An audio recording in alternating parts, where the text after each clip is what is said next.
पश्चिम बंगाल की राजनीति में इस समय सबसे ज्यादा चर्चा अगर किसी बात की हो रही है तो वो है बीजेपी सरकार और मुख्यमंत्री शुभेंदु अधिकारी का सख्त एक्शन।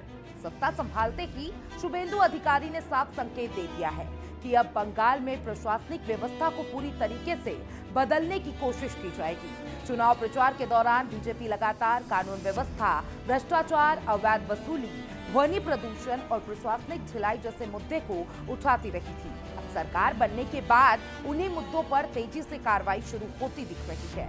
सबसे पहले जिस फैसले ने पूरे राज्य में हलचल मचा दी वो मंदिरों, मस्जिदों और अन्य धार्मिक स्थलों पर लगे लाउडस्पीकरों को लेकर जारी किए गए सख्त निर्देश है। नई सरकार ने पुलिस विभाग को आदेश दिया कि राज्य में कभी भी और कहीं भी तय सीमा से ज्यादा आवाज से लाउडस्पीकर नहीं बजने चाहिए। सरकार का कहना है कि ध्वनि प्रदूषण अब एक गंभीर समस्या बन चुकी है और इसे रोकना बेहद जरूरी है। मुख्यमंत्री शुभेंदु अधिकारी का मानना है कि लोगों को शांत वातावरण में जीने का अधिकार है और किसी भी धार्मिक या सार्वजनिक आयोजन के नाम पर कानून नहीं तोड़ा जा सकता। यही वजह है कि सरकार ने साफ कर दिया है कि अब हाई कोर्ट और सुप्रीम कोर्ट द्वारा तय किए गए नियमों का हर हाल में पालन किया जाएगा। सरकार ने पुलिस अधिकारी को निर्देश दिए हैं कि वे हर जिले में लाउडस्पीकर की आवाज की निगरानी करें। इसके लिए विशेष टीम बनाई जा सकती है जो अलग अलग इलाके में जाकर डेसिबल स्तर की जांच करेगी। अगर कहीं भी तय सीमा से ज्यादा आवाज पाई जाती है तो तुरंत कार्रवाई की जाएगी। सरकार ने ये भी स्पष्ट किया है कि यह नियम किसी एक धर्म के लिए नहीं है बल्कि सभी पर समान रूप से लागू होगा, चाहे मंदिर हो, मस्जिद हो, गुरुद्वारा हो, चर्च हो या कोई सार्वजनिक आयोजन। ये किसी को नियम का पालन करना होगा। सरकार की तरफ से कहा गया है कि कानून सबके लिए बराबर है और किसी को भी विशेष छूट नहीं दी जाएगी। यही बात बीजेपी नेता बार बार दोहरा रहे हैं कि यह धार्मिक मामला नहीं बल्कि कानून और व्यवस्था का मामला है। उनका कहना है कि अगर अदालतों ने ध्वनि प्रदूषण को लेकर नियम बनाए हैं तो उनका पालन करना हर नागरिक की जिम्मेदारी है।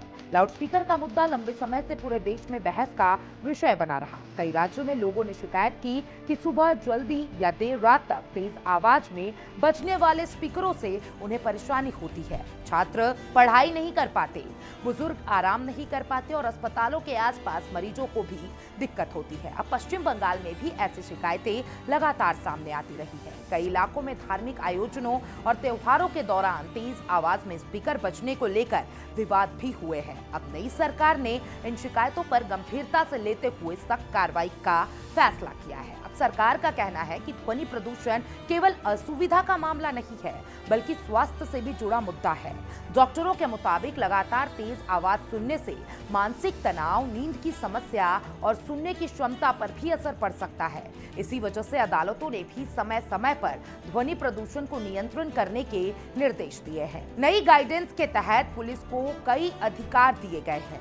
अगर कोई व्यक्ति या संस्था नियम तोड़ते पाए जाते हैं तो पुलिस लाउडस्पीकर जब्त कर सकती है, आयोजकों पर जुर्माना लगा सकती है और जरूरत पड़ने पर एफआईआर भी दर्ज की जा सकती है। अगर किसी कार्यक्रम में लगातार नियमों का उल्लंघन होता है तो प्रशासन उसकी अनुमति भी रद्द कर सकता है और सरकार ने साफ कहा है कि अब केवल चेतावनी देकर छोड़ने का दौर खत्म हो गया।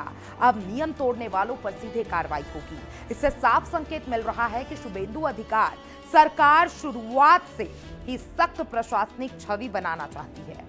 बीजेपी नेताओं का कहना है कि पहले कई मामलों में राजनीतिक दबाव के कारण प्रशासन कार्रवाई नहीं कर पाता था, लेकिन अब ऐसा नहीं होगा। सरकार चाहती है कि लोग महसूस करें कि राज्य में कानून का राज स्थापित किया जा रहा है। हालांकि विपक्ष इस फैसले पर सवाल भी उठा रहा है। कुछ विपक्षी नेताओं का कहना है कि धार्मिक मामलों में जरूरत से ज्यादा सख्ती सामाजिक तनाव बढ़ा सकती है। उनका आरोप है कि बीजेपी सरकार इस मुद्दे का राजनीतिक फायदा उठाने की कोशिश कर रही है। वहीं दूसरी तरफ बीजेपी समर्थकों का कहना है कि अगर नियम सबके लिए बराबर लागू हो रहे हैं तो इसमें किसी को समस्या नहीं होनी चाहिए।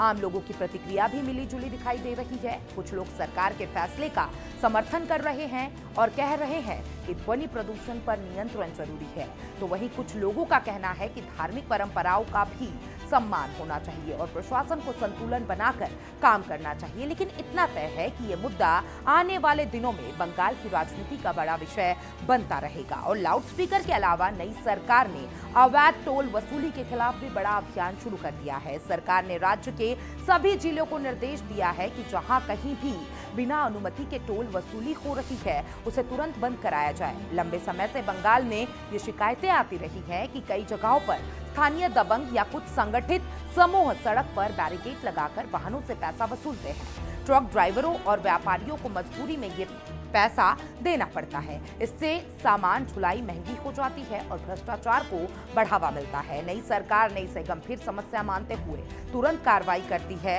और मुख्यमंत्री शुभेंदु अधिकारी ने अधिकारियों से कहा है कि किसी भी हालत में अवैध वसूली बर्दाश्त नहीं की जाएगी। और सरकार का मानना है कि अगर राज्य में निवेश बढ़ता है तो व्यापार को आसान बनाना है, तो ऐसी अवैध गतिविधियों को खत्म करना जरूरी होगा। और सरकार ने जिला मजिस्ट्रेट को आदेश दिया है कि वे अपने अपने क्षेत्रों में ऐसी सभी अवैध टोल गेट, ड्रॉप गेट और बैरिकेड की पहचान करें। इसके बाद उन्हें तुरंत हटाया जाए और वहां चल रही वसूली को बंद कराया जाए। साथ ही ये भी सुनिश्चित किया जाए कि भविष्य में बिना अनुमति के दोबारा ऐसे ढांचे खड़े ना हो सके। और सरकार ने साफ कहा है कि केवल वही टोल अवैध माने जाएंगे जिन्हें राज्य सरकार या फिर सक्षम प्राधिकरण से अनुमति मिली हो। बाकी सभी वसूली केंद्र को गैर कानूनी माना जाएगा। इस फैसले से ट्रांसपोर्ट सेक्टर को बड़ी राहत मिलने की उम्मीद है। और ट्रक ड्राइवरों का कहना है कि कई बार उन्हें एक ही रास्ते से अलग अलग जगहों पर पैसे देने पड़ते हैं, जिससे उनकी कमाई पर असर पड़ता है। व्यापारियों का भी मानना है कि अवैध वसूली बंद होने से माल ढुलाई सस्ती हो सकती है और बाजार में चीजों की कीमत पर भी असर पड़ेगा। राजनीतिक विशेषज्ञों का कहना है कि शुभेंदु अधिकारी सरकार शुरुआत से यह संदेश देना चाहती है कि अब बंगाल में प्रशासनिक सख्ती देखने को मिलेगी।